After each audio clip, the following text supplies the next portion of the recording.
Good day, everyone, and welcome to the third in our series of webinars focused on the industry's response to the coronavirus crisis. My name is Murdo Morrison, and I'm the head of strategic content at Flight Global. Now, in our previous webinar, we spoke with three former airline CEOs about what lessons we could learn from their experiences steering their companies through the likes of 9/11, SARS, and the financial crash to help us with our response to this crisis, which with most of the world's fleet on the ground and most of the world's population in lockdown, feels like every crisis, every previous crisis rolled into one and multiplied by two. So this time we're turning the focus to the aerospace industry with very few aircraft flying, operators running out of cash, and an Olympic ski slope of a downturn looming. What was a boom has rapidly turned to a bust. And the impact's been felt from Airbus and Boeing all the way down the supply chain. Business and general aviation has been badly affected too, of course, and the defense market, so often a counter-cyclical booster in previous commercial slumps, is not exempt as governments max out on the credit card to get their economies through this crisis. So to discuss what this means for the aerospace industry, I'm joined by two eminent aerospace leaders. Tom Williams is the recently retired COO of Airbus, responsible for the airframers production across 7 countries. And when Tom left Airbus fairly recently, I think it would be fair to say that perhaps his biggest headache was ramping up output of the A320 Neo. Jack Pelton is in charge of the Experimental Aircraft Association, responsible for the world's biggest air show in terms of visitors, AirVenture in Oshkosh. And still, I think I'm right in saying, Jack, officially scheduled for this July, but obviously depending on lockdowns and so on. But he's also the man who successfully led Cessna through the post 9/11 downturn and then the subsequent upturn, only to hit the global financial crisis that came out of 2009. So I'm going to start with perhaps a very practical question for both of you. Just how does a manufacturer adjust from ramp up to ramp down in a matter of weeks? It's not just a matter of putting the brakes on in the factory. You've got staff considerations, you've got contractual issues, supply chains, you've got cash concerns. How do you tell suppliers that you've only recently been cajoling to raise their output that you no longer need their products? So, Tom, maybe I could start with you on that one. I think probably, Murdo, first of all, we should say that this time seems significantly, it's an order of magnitude worse. I went through 9/11, SARS, the 2008. This is 10 times worse. So I think it's easy for us to say, well, this is what we did, but this is much, much harder for the guys that are dealing with it, the guys and girls that are dealing with it today. I think the first thing, for me, that the main part is the mental part, because you've got to try and get everyone through the denial phase, because the temptation will be for everyone to think, well, we've spent so long, 20 years in almost constant ramp up phase. So I think we might come back to that. There's this issue about ramp up and mentality change now, because now all of a sudden you're trying to put on the brakes.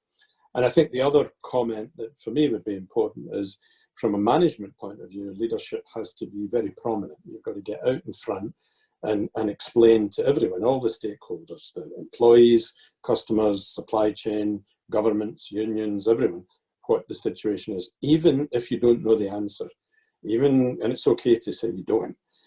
Even if you've not got the perfect schedule, you better give, if you think you're 60% right, then you should go with that and try and keep everyone aligned, because there is a temptation to think, well, we'll only communicate when we've got the perfect answer. Well, the problem is that everyone else goes off and makes their own conclusions because they're under their own pressure of shareholders, bankers, etc. And if you're not careful, you end up with a very ragged and uncontrolled situation when you need a whole supply chain to be moving in more or less in lockstep. And how do you, and this perhaps applies as much to smaller companies down the supply chain, but when you go into this kind of almost, this crisis, it's almost like a hibernation. At some point, we're going to come out of this, whether that's in 6 months, 12 months, 18 months. How do you then adjust from almost that hibernation mode to coming back into production? Is that almost as big a challenge as the slowing down bit? Tom, do you want to go with that? Yeah, I think, you know, it's a truism, but, you know, there are more companies go bust in the ramp up than there are in the ramp down, strangely enough, because people will be, and this one's particularly bad, so that might not, you know, that might not turn out to be true. But generally speaking, when it goes down, everyone knows we've got to cut, we've got to be very, very focused.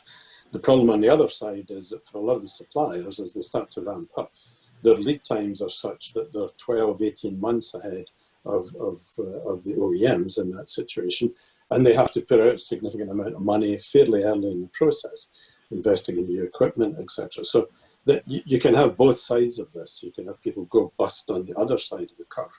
I think for now, the main focus is going to be getting people through this next 9 months.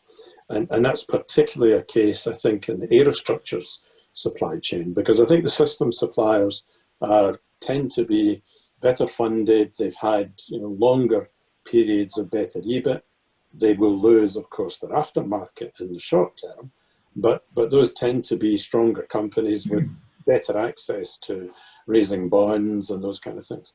I think the aerostructure side, you know, those guys have typically had 5 or 6% EBIT. It's not been unusual, and it's a very dispersed supply chain, and those are the ones that I would lose the most sleep about. You know, how do you get that very diverse group of quite often small and medium-sized enterprises and get them to come through this process? And that's probably going to be one of the biggest challenges. And for you, Jack, you went through ramp down, ramp up again in the mid noughties when things started to pick up considerably, only to go down again and up again. I mean, how do you deal with that ramp up as opposed to ramp down? You know, for the first issue is trying to temper the irrational exuberance of a sales force when it's finally time to start selling again, and they want to get back to delivering airplanes. So that's where the supply chain and the operations folks really earn their keep, because they have to really look at that broad spectrum of what can you actually produce with high levels of quality and consistency and certainty through that supply chain to set what those new production ramp rates should be. And quite often you get into the dilemma that you certainly aren't going to have the capability to produce what you used to initially, and the market and the sales team are going to try to convince you should be doing more. But you've got to get, as Tom mentioned, those steps right, or you can overcommit, and on the backside of this, have some significant capital challenges and inventory turn challenges that could sink you if you aren't careful. Do you expect? Sorry, I was going to say, I think customization lead times. You know, today we've got customization lead times that are built on this massive machine. But exactly Jack's point, the danger is you get the sales guys coming in and saying, yeah, I've got a customer, he's desperate to take an aircraft in 6 months' time. Well, can I get the BFE supply chain lined up? Can I do all the customization in that time? Everyone will want to say yes, because everyone wants to try and please the customer and get aircraft out the door. So now is the time to be looking at your customization lead time and your approach to get ready for those kind of scenarios. Do you see, and we're looking, you know, again, 18 months down the line, perhaps 2 years maybe, do you see a consolidation in the supply chain coming out of this, you know, for financial reasons, because companies just can't survive the collapse, or because Boeing and Airbus and the other OEMs will just simply want and need fewer suppliers? I will at least make one comment from my friends in the supply base who have been through, any of them that have been through one of these. The first thing that they say is, I really have to look at where I'm concentrated. Is it with one customer, and should I diversify more? Because that's the lesson learned you always find coming out of this. If you're 90% weighted with Airbus or 90% with Boeing, how can I help balance a company? There will be certainly in the smaller companies consolidation, because many of them just don't have the capital to get through this, and there will be some opportunities to be able to put together the machine shops in smaller companies. I would only add to that, Murdo. I think the other issue that needs to be watched on the supply chain side is that, well, you know, we've had this strong growth, and we think, well, building 800 aircraft a year isn't that wonderful. The reality is that aviation is still relatively small volume, and I think there is a risk that a number of suppliers in areas like raw material, whether it's metals or composites or even electronics, a number of people will look at the aviation and say, well, if you're only going to be half the size you were before, and your specs and your certification is all very, very complicated, I'm not going to bother. I'm just going to pull out of that market. It's not worth me, you know, it's not worth me being there. So in some cases, there will be people that are just going to decide, and it can be in chemicals because there's new rules coming along at the same time. Some people might say, I'm just going to stop doing this. It's just not worth my while at these kind of volumes. And that'll be, I think, another challenge, apart from the point Jack talked about, the number of small and medium shops that I'm probably not going to get through this. We saw, I touched on this in my intro, but we saw in previous downturns, particularly after 9/11, a sort of counter-cyclical uplift for the defense sector, which for a lot of manufacturers helped offset the downturn in commercial aircraft. That's perhaps something that won't happen this time, because government spending is going to be constrained as they, you know, as I said, they pay off the credit card from the cost of all this. Yes, and I think the question is, it's, you know, you can't easily turn industrial capacity, and I think this in a time when defence equipment is becoming increasingly complex. You know, so you can't turn the same lines that are building single-aisle aircraft into building stealth fighters, and all of the issues that go along with it in terms of technology. So I think defence equipment is characterised by smaller and smaller batch sizes of more and more complex equipment, and that's not really going to help in this situation. And maybe the other part to that, Murdo, would be in each of the previous recessions that we went through. You know, after 9/11, there was a lot of special security measures, and people could see when they went to the airport, they were getting body searched. There was, you know, marshals on airplanes. They could start to feel a confidence. After SARS in 2003, it was kind of a localized thing, and it was 9 months. 2008, the banking time, I mean, we had North America, Europe all going down, but we were lucky at that time that China was growing strongly, and the LCCs, the low-cost carriers, were taking increasing market share. So we had a couple of other factors, and if you look at the chart, you know, you see the blips where these things occur, but it pretty much came back onto the 4.5–5% trend line afterwards, and actually made up the difference. I think the worry now would be this time, there isn't that counter-cyclical effort. I don't see where it's going to come from. And so we need to be thinking about preparing for a new reality, which will be very, very difficult. You know, and everyone's hoping it's going to be a short, sharp V. I don't see that. Maybe on single aisle it comes back quicker. On long range and wide body aircraft, I think this is going to be a long process for other reasons that have to do with, you know, perhaps a lot of equipment went into the market in the last 7–8 years. I agree with Tom in that the crises we've been through before, they were a little more predictable as to what would cause the recovery. SARS was so significantly different than what we're going through now, because we've now created such a because of the media to some extent, a new paranoia about this disease that we haven't had publicly around other diseases in the past. So quite honestly, I think people are never going to come out of feeling completely comfortable until there's a vaccine. Then when you look at 2009, for our business, it ran with how the markets ran. When the financial recovery came, the business, the old saying that high tide floats all boats was definitely the case, and we didn't have other social dynamics that impacted this. It's not going to be a sharp V. I mean, you may see some of the service industries come back quickly, but as far as the industrial side of the world, I think it's going to be much slower. Tom and I were talking earlier with you, Murdo, it's all about what supply is out there and then how much capacity you need. And there is a lot of supply out there currently sitting on the ground with the high production rates that we've been going through. So the question will be, what's the consumption of that supply need to be over the next 12, 18, 24 months? In previous crises as well, after 2008, we saw Asia helping the industry. The demand from Asia really, Tom, you alluded to this. Demand there was helped the industry as other markets were slowing down.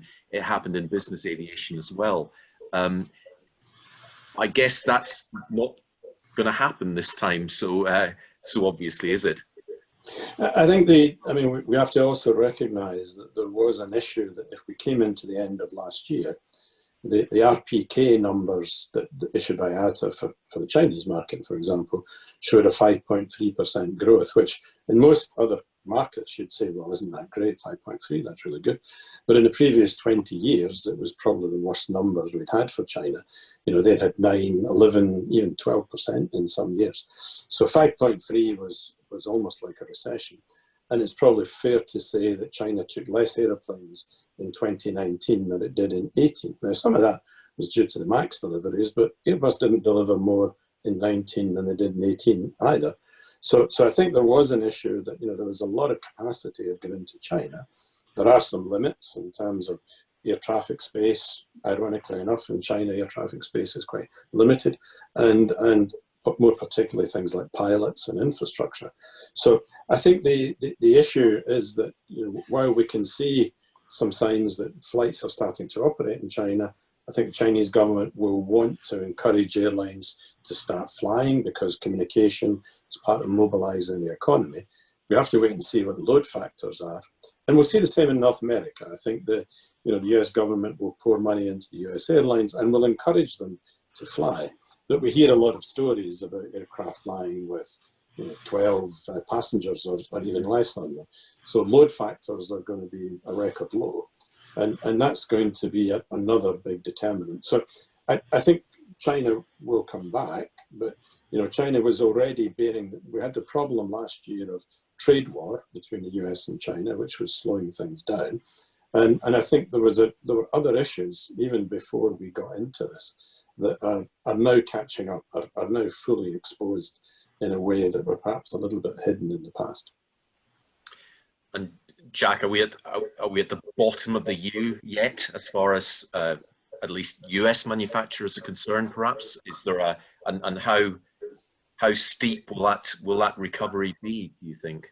I don't think the US manufacturers yet have determined whether we're at the bottom. I think there's still a period of time to go before we'll understand that. On the airline side, as Tom mentioned, I mean, the load factors are dismal here in the United States. There's friends of mine who are airline pilots are talking about flying in narrow bodies with 3, 4, 5 people on board.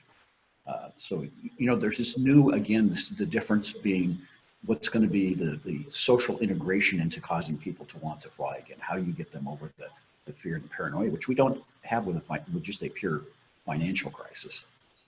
Yeah. Absolutely.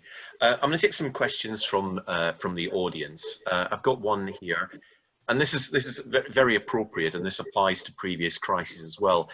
How do you think we can retain skills in the sector during this period and mitigate the loss of good people to other sectors? I'll let Jack go in first on that one. In the last 2 weeks, that's been probably one of the biggest things that's weighed on my mind, because I spent the last 2 years, 3 years doing nothing but promoting the fact that this segment, the aerospace industry as a sector from an industry standpoint, is the hottest market for all job skill sets, whether it be technicians, mechanics, assemblers, pilots. It looked like it had unlimited future, and we were getting a good push and movement across the globe to get young people interested and excited about this new vibrant industry. And the way the brakes have been put on it right now, with the number of some of these great jobs that are being furloughed and laid off, it's going to be a tough sell going forward. And I think for me, Murdo, I'd say, if I look back in my time at British Aerospace and at Airbus, you could always chart when a new program had been launched or when there was a recession. Because if you wound the clock forward, 10, 15 years, you could look at the demographic of the workforce and say, well, that's when we hired a whole bunch of people. That's when we fired a whole bunch of people because, we were in a recession. And you get these kind of big lumps going through the demographic. And in fact, one of the issues for aerospace was that there would have been another big demographic wave coming through in this next 2 or 3 years. A lot of people, certainly in Europe and in North America, who were in the kind of late 50s were going to probably go out of the industry. So I think you come back to this question of, so what's the size of the organization we need for the future? Keeping in mind that people are going to manage for cash, so they're worried about the immediate issue. You've got to try and balance that with what capability do we need. I think the important thing is to keep going on your R&T, because you need to be thinking about, at the moment there's less attention on environmental issues, but that will come back again. And the question is, how will we get a new, more environmentally friendly aircraft? And therefore research in things like hybrid fuel cells or different power plants needs to continue. But those are probably airplanes that are going beyond the end of this decade. The technology would have probably driven them there in any case, so more like 2033 or whatever. But I think you then have to protect the core R&T to hit the TRL, the technical roadmap levels at the right time to be ready to do that. Because when this comes back, there will be a pressure on, you've got to do it with environmentally friendly aircraft. So I think it's then about keeping the key skills during that time. And also the other point I would make is, there's no point just keeping them around to sit and drink coffee and play cards. They've got to have things to do. Your best people, even if you keep them and pay them, if they're not challenged, your best engineers will leave to other industries. That's just the fact of life. And there won't be enough money you can pay them to get them to stay. So if you're not doing new aircraft because it's too much expense, you're going to have to do some certainly serious size technology demonstrators to give the teams a real focus, and so that the younger people coming through are also learning on something significant, not just doing mods to the landing gear doors on an in-service aircraft. You've got to be developing for a next set of skills. That's not tens of thousands of people, but it is the core team. Because when you restart and you start to design a new aircraft, you don't need 20,000 engineers. You need them, when you're at the detailed design phase. But you need the loads guys, you need the weight and balance guys, you need the flutter guys. You need to keep those core skills and keeping on improving your modeling, so that when you do come to this next stage, you've got all the tools ready to be able to also try and compress development lead times and cost. One of leadership's biggest challenges has always been asking the hard question of, what do I need? I don't need to answer the question, what do I need today? I need to answer the question, what do I need in the set of resources for 20 years from now? And how do I move to that model and that staffing profile? And I guess a political question almost related to that. What's the role of governments in supporting manufacturers in this situation? I mean, is it more important to simply preserve jobs, to pay, as we're doing here in the UK, where furloughed workers are getting 80% of their salary underwritten by the government in other countries as well? Or is it more important, as Paul touched on there, perhaps to put the money into R&D to encourage manufacturers to be looking to the future and perhaps keeping their best top people, their engineers and their designers, the really clever people? How ought governments to prioritize that? I can only say right now, it looks like there is not a strategy. There's just a very, very strong reactionary mode by the governments to throw money at the issue. And eventually they're going to have to think through what kind of other problem have they created as a result of that. I mean, no one has ever mentioned in the United States in the last 4 weeks or 5 years the national debt. But boy, we have done a heck of a job of increasing that in the order of magnitude just in some of these relief programs. I think for me, Murdo, I mean, the argument in aerospace that there is always going to be a role for government. You know, we can have philosophical debates about whether that should be the case or not. But not only for defence, for strategic reasons, for political reasons, aerospace will always be key. You know, Boeing is the #1 exporter. Airbus is one of the biggest exporters in Europe. And that inevitably leads to involvement, interference, you can call it whatever you like. So I think government do have a role in this situation. And they need, I think Jack's point's valid. Right now, everyone's in a tactical, you know, reactionary mode. There needs to be a bit bigger plan that says, what industries and what capabilities do we want to come out of this? Because aerospace does provide very high value, high tech jobs, which I think are very important. And I always say that when I was, you know, recruiting young people at universities, but it's true. I genuinely believe it's the case. So I think governments also, you know, they need to sit down for a few minutes in the middle of all this crisis management and think about what do we need to do to encourage our companies to get through this. And it won't just be things like the furlough scheme. The problem will be there that probably still won't be enough. Now, in the end, the only thing that will fix this is demand. You know, you can't push supply. There's no point building whitetails. If there isn't customers, if passengers don't feel comfortable flying again, there won't be a demand and there won't be any pull. But in the meantime, you've got to assume that we'll get this fixed, there will be a vaccine, we'll come out of the other side of it, and aerospace will still be key in terms of driving world GDP. So what do we have to do to protect? It probably won't be as big as it is today. That's the other reality we have to confront. But we need to come out of it with capability. And that needs, I think, governments and industry at all levels, not just at the level of the big primes, because they get a lot of attention from government anyway. They've got a lot of access, lobbying, etc. You need to think about further down the food chain, the guys that don't have the management time, don't have the lobbyists. You know, these are the guys that the government need to think about. How are they going to help them survive this situation? We've got a question from Mohammed Fawzi. This is to do with the OEMs were obviously a lot more vertically integrated in the past. There was a lot more outsourcing has gone on over in recent decades. What shifts might we see in the supply chain among the OEMs and their tier 1 and tier 2 suppliers? Will OEMs start to take more work in-house? Is it possible that we might see less of a global supply chain as governments perhaps encourage national industries? We've seen a little bit of that with the crisis, where governments have held their hands up.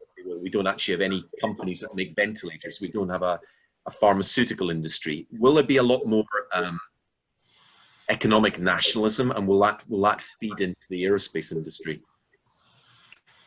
I think near term, before you get into the nationalism issues, just by default, you're going to see some of the OEMs having to absorb work from what were second tier, third tier suppliers, maybe even first tier, as the effects of whether these companies can survive it happens. I still don't believe it will fundamentally change any of the OEM strategies as to how they view the supply chain. But when you get into the nationalistic side of how that works, that's, I guess I'd call that a third order kind of decision making versus what's going to be necessary to get production back turned on and going. Those are tough decisions. I mean, those decisions of, do I want to take on building a low value components that really don't fit into my cost structure, my overheads, my core competencies as a company. So you may see a cycle where you have to do that just to continue production, but then you're working on strategies of how do I get that back redeployed to the best source at the best cost points in order to meet what I have to have as far as my cost structure to meet my price points. The nationalistic side of it, boy, that's a tough one to address for me personally. I think for me, I would say that there will, I think Jack's point valid, clearly there'll be tactical need to maybe insource. You know, typically in Airbus in any given year, I would have been used to having 1, 2, or 3 suppliers go bust for various reasons during that time. And we had a kind of set menu of here's the things we do, and this is how we go and manage a bankruptcy. And it would be a combination of tactics. I think in this case, it's going to get a lot worse. And that's why I think also governments will have a key role in keeping this supply chain together, as well as the OEMs themselves, of course. I think fundamental changes, apart from those tactical reactions, strategic ones tend to be more what Jack talked about. It's more about, those are decisions you make only when you're designing a new airplane. And then you're more interested in really big decisions. Am I going to make the wing? Am I going to buy the wing from someone else? You know, those kind of conversations are the really top level ones. And then I think to your other point, Murdo, about the world footprint, the reality is that aerospace is a very global industry. And there's, particularly between Europe and North America, you know, there are only so many engine suppliers, for example. I think you also have to recognize that having an industrial participation, whether you call it that or offset or whatever you want to call it, the reality is if you want to sell a lot of airplanes in a place like China, then you need to have a significant presence industrially in China. So I don't see that being unwound in the short term. That's, you know, those are long-term commitments which will be there because you're building partnerships that you're not going to just sort of knee-jerk and suddenly change direction. I think, you know, adding on to Tom's comment is that any new product development is such a capital-intense process in aviation. I mean, it really is a lot of effort and capital, and we'll have to see how the economic impacts of this downturn occurred, because as we go into new product development, there may be even more of a need for offsetting some of the capital to industrial partners, to other places in the world, in order to be able to afford to develop products we'll need 30 years from now. Yeah, a lot of people might think, well, we're going to do all this ourselves, and even some of our own people dream of these things sometimes. So when they put all the business case together and present it to the finance director and say, this is the business case for the new airplane, he's just going to laugh at them and say, you guys are crazy, go away, think again. I remember entering into this industry and the pride of, we used to joke about mining the ore to delivery of the airplane. We did it all. And you just realize you cannot do that, and you're not good at all of that to be done. Fair enough. We've currently got 455 participants in the webinar, so thank you all for joining. We've got almost just under 60 questions, so we're going to try and get through as many as possible. We're not going to get through 60, but we'll try and get through a few more of these. We've got one for Jack from Adam Tudell. Maybe this is a bit of an unfair one, but we'll ask it to you anyway. Are there too many business aviation OEMs, and can you see any of them dropping out of the sector, either by choice or not? Well, you know, there has been a lot of consolidation when you really look back over the last 20 years. You know, Gulfstream buying Galaxy, Bombardier buying Lear, Textron Aviation coming about with the consolidation of Beechcraft and Cessna. So there has been a lot of that. And I think the way it's structured today, as far as business jet segment, it's, you know, there still might be something with Bombardier, Dassault. It's really hard to see currently that there would be any more near-term consolidation. But as any of those companies, they're always looking at what they need to do to grow. Sure. Tom, again, an unfair one perhaps for you, but Guy Burden has asked, of the two big OEMs, Boeing and Airbus, of course, who do you think is best placed to weather this storm? That's a bit of a silly question, isn't it? Maybe we could ask someone who's been running the operations side of Airbus. Of course it's Airbus. I would say that because I think, you know, there's a couple of very strong assets. I think this crisis comes at the worst possible time for Boeing in terms of product policy. You know, with the MAX in a really tough situation. I think 787, great airplane, but you know, I think the wide body market will take a hard time, and I think the 777X will have a lot of problems getting through the grandfathering on the certification this time round because of the FAA's recent experience. And I think it's an aircraft that comes to the market at a time when those very large aircraft will be difficult to move. So I think the portfolio is a bit tougher for them. I think Airbus 220 is a great product. Got to get the price right. But I think in regional flying, especially if you can bring that additional range, then you get an aircraft that's very attractive. And I think the 321 LR and XLR will be excellent airplanes in that area, particularly if you're an airline that wants to start to carefully regrow some of your long-haul routes, but you don't want to put a wide-body airplane on it, then the XLR, with the capability of flying from Frankfurt to Chicago in all weathers, that's going to be a fantastic airplane, great seat mile cost, and that's probably, you've almost designed the market conditions at this point in time.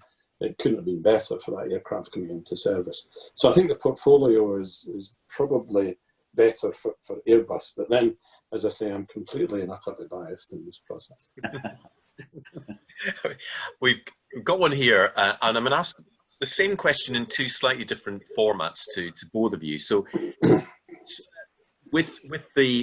as we come out of this crisis, everyone expects there still to be a lot of concern about social distancing and sharing close confined spaces with strangers, whether that's airports or on board or trains or whatever it is.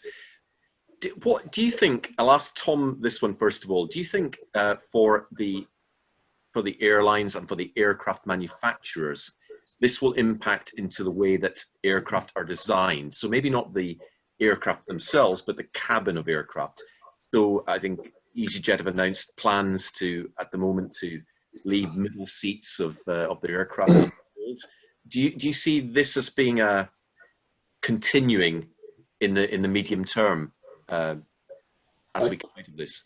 Yeah, it's hard to forecast in this situation. I think I think people are extremely adaptable, so there's probably lots of great ideas that are going to come through about personal protection. I'm sure there's lots of clever people working on great ideas right now, somewhere even in their back rooms, coming up with great concepts of improved masks, screening, testing. Antidote, of course, is the right solution. And I think ultimately those will probably be the better medium-term solutions. In the short term, you may have to do something, again, with social distancing, just as my local supermarket does today. People adapt very, very quickly. So I think, though, the economics will still drive you back to the model. And I'm always a bit skeptical that, in the past, maybe this will be different, but in the past, people will say one thing in a survey, but will do something different when they're online buying their ticket. And you then find that when it comes to putting their dollar down, they do something quite different. So let's wait and see. I'm not so sure that results in a permanent change. I think it'll be more an issue, again, on the long haul. You'll come back to this question of, for the discretionary travellers, like me, a retired guy, I should be in the back of the airplane off to visit Thailand or whatever. Do I want to do that? Not because I'm worried about the healthcare in Thailand, but is there going to be a lockdown? Will I be stuck there? And the discontinuity between all the different rules in the different countries. And then I think the other issue on those long-haul wide-body aircraft is corporations everywhere cutting back. And so a lot of the discretionary business and first-class travel, which pays for a lot of those routes, will get cut back as well. So I think behaviours will adapt, and I'm sure we'll see a lot of clever ideas coming through of how to make that acceptable to people. Do you think, Jack, on the business aviation side, Tom talked about the first class and the premium passengers that pay these airlines? Do you think that might have a positive boost for business aviation? Do you see some of that? We saw a little bit of that after 9/11 for security reasons. Do you think there might be a boost for business aviation because people don't necessarily want to travel with strangers and can perhaps afford not to? I think it's going to be it's going to go through a cycle, a couple cycles. To the earlier point on the airlines, it's giant marketing activity to how do you get confidence of people back on the airlines, and there will be probably some programs of not selling center seats and convincing the public that they've got distancing practices. And then I think it's going to evolve into technology where disinfecting, and as Tom mentioned, the PPE and the other things that will get people comfortable with being in a environment that they're a little bit closer together. That's a long way around to the business aviation side, where I think there is an opportunity in the near term on the business side, where if people need to get to meetings and a company can control employees who they know are tested, employees that they know are not risky, that you can use very effectively a business aircraft to be able to conduct that kind of business by really being able to control the environment much more so than you can in public transportation. So I think there is some opportunity there. There's a lot of great discussions that are going on from the technology side on disinfecting airplanes already, especially in the business aviation side, where there's some products that actually can kill the virus for up to 4 or 5 days by spraying. And so I think as we see more and more, that ends up, we talk about all the negative aspects of what we're going through. There are some opportunities that can come out in new business lines, new things to do that can get people back feeling comfortable again. Okay. Now, another question here, which touches on a point that Tom made earlier about R&D and the importance of thinking about the next products coming down the line. Do you see a big reduction in R&D spending for new technology development for things like more electric aircraft, hybrid electric, and so on, the next generation of products?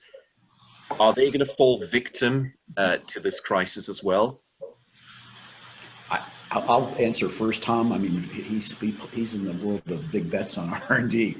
I think this is what's going to separate the winners and losers long term, as to which companies have the ability, the confidence, and are willing to bet with those capital investments R&D. We've watched this in this industry forever. The first thing that goes during any kind of economic hiccup is you shut down the R&D. And then you pay for it because we're a long cycle development industry. You pay for it down the road when the markets pick back up and you don't have a product offering that should have been worked on in those 2, 3, 4, 5 years prior to when the market heats up. So I think this is going to be a very interesting dynamic to watch, and it's going to really determine who becomes the class of the field. Okay. Sorry, Tom, did you want to come in there? Or? No, I think Jack summed it. I think the issue is you've got to also make sure that when the R&T part of that, separate out the R&D and the R&T doesn't tend to be a huge number of people. It tends to be all the guys and girls in the white coats doing the real kind of advanced stuff for something that is for 10, 12 years' time. I think keeping in mind the environmental pressures are muted just now, but they will come back and could come back even stronger. And also you're going to have the impact of things like CORSIA. Unfortunately, this was going to be one of the years of the baseline of CORSIA, so we'll have to wait and see what happens with that. But inevitably CORSIA will come in, and that'll be another operating cost issue that the airlines and operators have to deal with. So I think you have to be, you probably are delaying when and what is the appetite for a next new aircraft.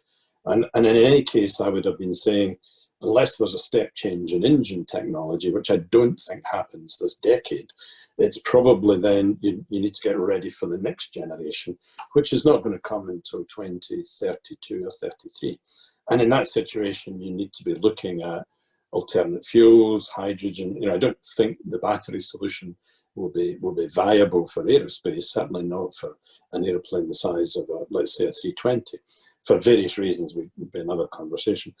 So I think you have to be keeping your R&T process going with that in mind, but also, as I say, doing some technical demonstrators so that the guys and girls have got something tangible that they're working on. It's not just a theoretical exercise. I've got another question here from Graham Cooper, and this relates to a conversation that we had before we came on air about we're working here on Zoom. We've all been doing remote meetings over the last few weeks. We've all got a bit better. We're working remotely. Will we need to travel so much in the future? Graham's question is, do you think commercial air travel will ever be the same again, given what we've all been through these past few weeks and are likely to be for the next few weeks? We've also seen the environment get better, pollution levels are down. Aside from the economics, what sort of impact is this going to have on air travel long term? I'll let Jack, Tom. you want to go first? I mean, I have some. We've been through very similar conversations like this for other crises as to what are going to be the new. While this technology's been great, and Tom should share what his involvement's been in being retired and how often he uses it. There will be some changes, but still at the end of the day, on tough subjects where you need to meet, you need to roll up your sleeves and have discussions. This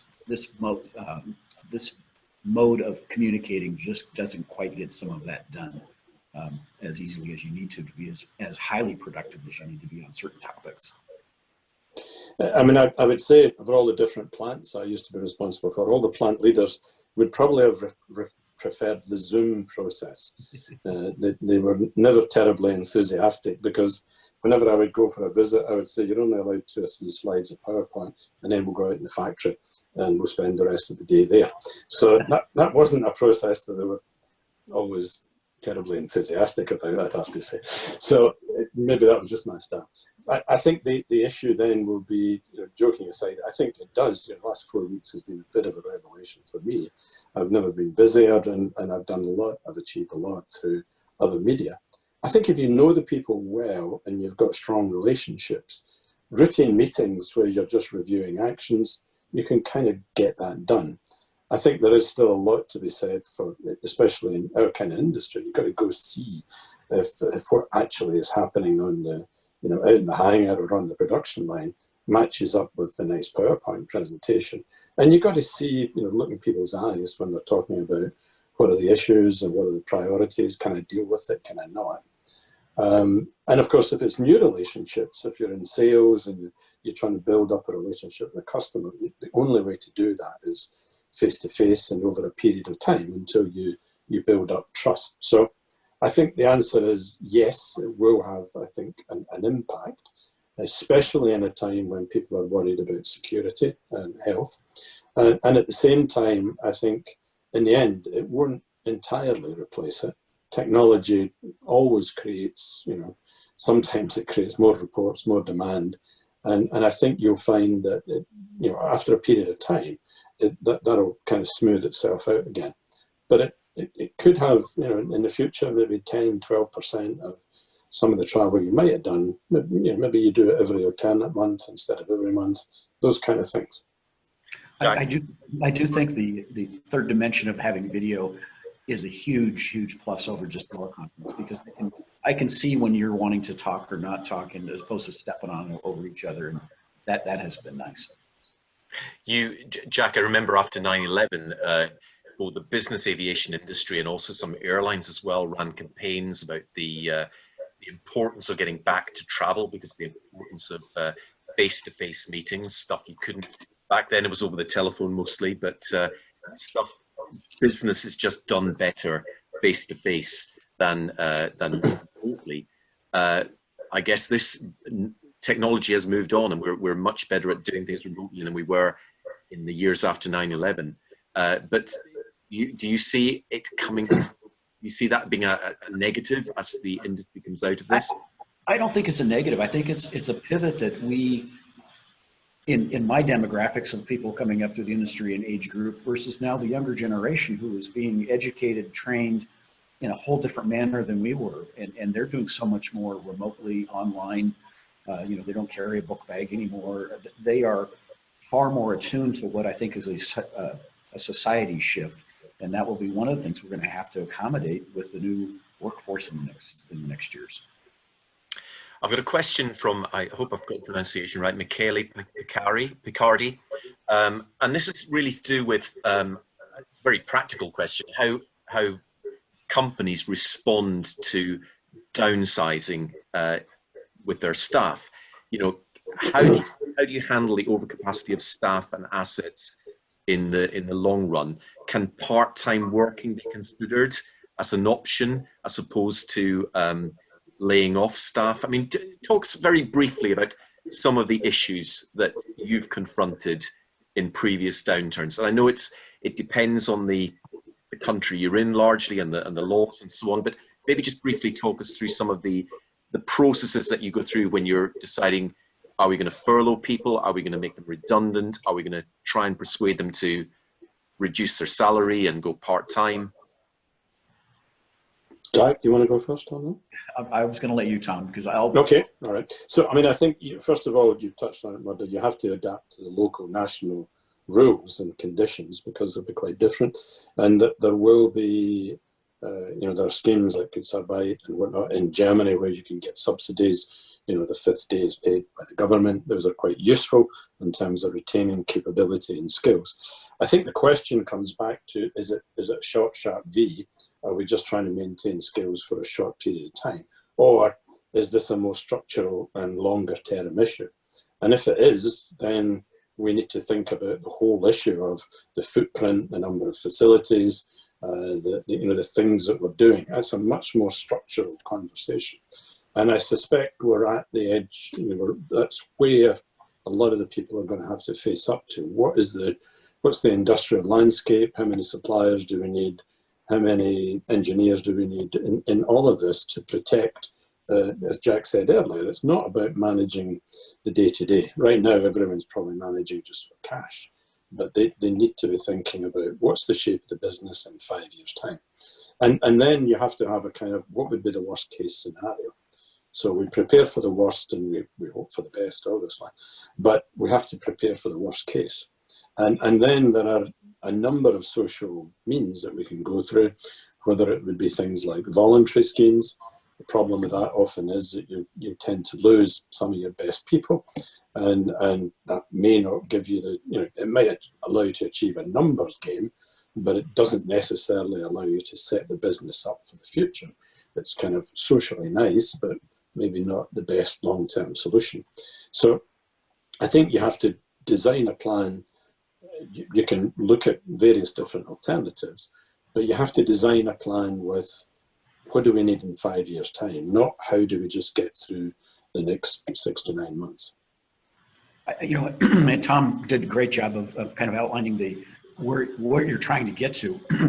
What people see in the reality is that initially, again, there becomes a very, I've got to do something to preserve cash and help my financials. So you start seeing the furloughs and you start seeing the part-time until management can figure out what does this really look like and where do we need to go. So I think people get a little confused saying, well, this is just going to be a furlough or part-time or 4-day work week. That usually is the case only until you get to understanding what does this company look like. We've got just a few minutes left, so I'm just going to fire probably one last question at you both, and it's really more of a general question. Can the aerospace industry survive this, and what shape does it emerge from in a year's time, in 2 years' time? I guess I'm only smiling in that it just shows how long I've been in the industry, being 40 years in the industry. And I think of all the various headlines from various publications, whether it be Flight Global or Aviation, will aviation ever be the same? Will aerospace ever be the same? And you pick the decade that those covers and articles came out. And I'm here to say we've managed to continue to survive through it, through all of those cycles for all of these years. So I would be the last one to say the aviation industry is going away or that it's going to be forever damaged. We have some incredible companies, and as Tom mentioned, this segment attracts some of the brightest minds because of what it offers from a career standpoint, and it will figure its way out, and it will reinvent itself, and it will react to whatever the new market looks like, whether it be is different ways of travel, highly efficient airplanes, more sustainability. That's the exciting challenge that will cause it to make itself over and create the opportunities for the next generation. Okay. No, I think for me, just to reiterate what Jack said, I started in 1968 as a shop floor apprentice, 16-year-old in Rolls-Royce. 1971, they went bankrupt. So it wasn't my fault, but I was certainly there when it happened. And that was the end of the world. The sky was falling, and we just thought we'd never get out of it. It was just a disaster. And I've been through a few cycles in sort of 50 years in between. So I think it will recover, as it always does. I think it's crucial for the world economy. I think we have to make sure it recovers with a better environmental footprint for the future, because I think we were coming under quite some scrutiny about our contribution in terms of greenhouse gases, etc., etc. And I think maybe the other last thing to say, Murdo, would be, for every problem, there's always an opportunity. And I think for those companies that can raise capital, which will be a challenge, but there is always capital available for someone who's got a good business plan, then I think there will be a chance to reshape the business as well. And for those companies that have got cash and agile and a management team that are ready to lead through this, they can come out of this even stronger than when they went into it. Thank you very much. And on that note, on that positive note, we're going to draw to a close. Our hour is up.